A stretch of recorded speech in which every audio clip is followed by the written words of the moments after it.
और इस वक्त एक बड़ी खबर आ रही है। सुप्रीम कोर्ट में ईवीएम को लेकर सुनवाई हुई है। चुनाव आयोग ने कोर्ट में इस बात की जानकारी दी।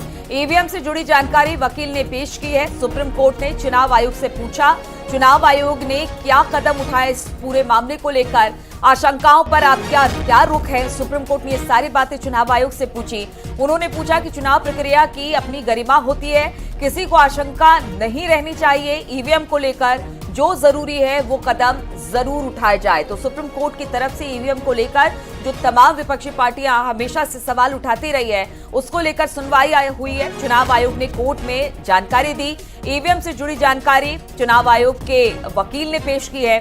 सुप्रीम कोर्ट ने चुनाव आयोग से कुछ सवाल पूछे, जिसमें चुनाव आयोग ने पूछा कि क्या कदम उठाए गए हैं ईवीएम को लेकर, जिस तरह की आशंकाएं हैं तमाम पार्टियों को, उसको लेकर आपका क्या रुख है। चुनाव प्रक्रिया की अपनी गरिमा होती है, इसलिए खास तौर पर ईवीएम को लेकर किसी तरह का सवाल ना उठाया जाए। और साथ ही उन्होंने कहा सुप्रीम कोर्ट ने कि किसी को भी आशंका किसी भी बात की नहीं होनी चाहिए, यानी जो भी डाउट्स है उनके क्लियर होने चाहिए। जो जरूरी है वो कदम जरूर उठाए जाने चाहिए चुनाव आयोग की तरफ से। तो सुप्रीम कोर्ट ने ये तमाम बातें आज चुनाव आयोग को कही है। चुनाव आयोग ने भी अपने वकील के जरिए कोर्ट में तमाम दलीलें रखी अपनी तरफ से।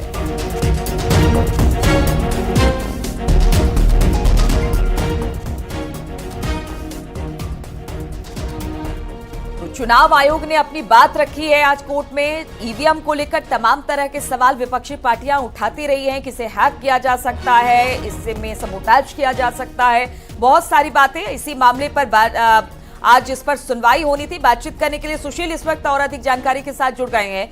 सुशील, गाहे बगाए ईवीएम को लेकर विपक्षी पार्टियां हमेशा से सवाल उठाती रही हैं, आज इसे लेकर सुनवाई हुई, क्या कुछ हुआ कोर्ट में? चुनाव आयोग ने किस तरह से अपना पक्ष रखा? सुप्रीम कोर्ट ने इसे लेकर क्या कुछ कहा?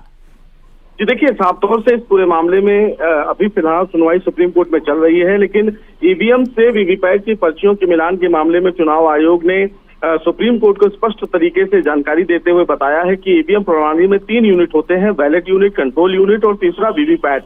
बैलेट यूनिट के सिंबल को दबाने के लिए कंट्रोल यूनिट डेटा संग्रहित करता है और वीवीपैट उसका सत्यापन करता है। क्योंकि इन तमाम लोगों की तरफ से याचिका ये दाखिल की गई कि जो 100% पर्चियों का मिलान अगर करवाया जाता है तो चुनाव आयोग की निष्पक्षता पर सवाल नहीं उठता है, लेकिन चुनाव अधिकारी ने कहा कि अगर 100% वीवीपैट की पर्चियों का मिलान करवाया जाएगा तो उससे जो समय है वो बहुत ज्यादा हो जाएगा। लेकिन इस पर सुप्रीम कोर्ट ने चुनाव आयोग से ये सवाल किया कि चुनाव में पारदर्शिता होनी चाहिए, निष्पक्षता होनी चाहिए, लिहाजा चुनाव आयोग वीवीपैट की पर्चियों को मिलान को लेकर कोई कोताही ना बरते।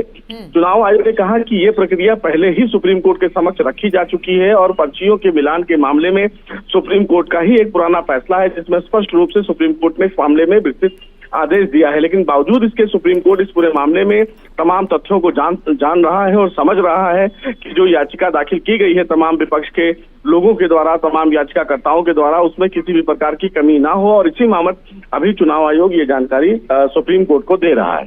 जी चलिए ठीक है, जैसे ही सुनवाई खत्म होती है और क्या कुछ हुआ कोर्ट में वो भी हम आपसे जानेंगे। फिलहाल बहुत बहुत शुक्रिया आपका सुशील जानकारी देने के लिए।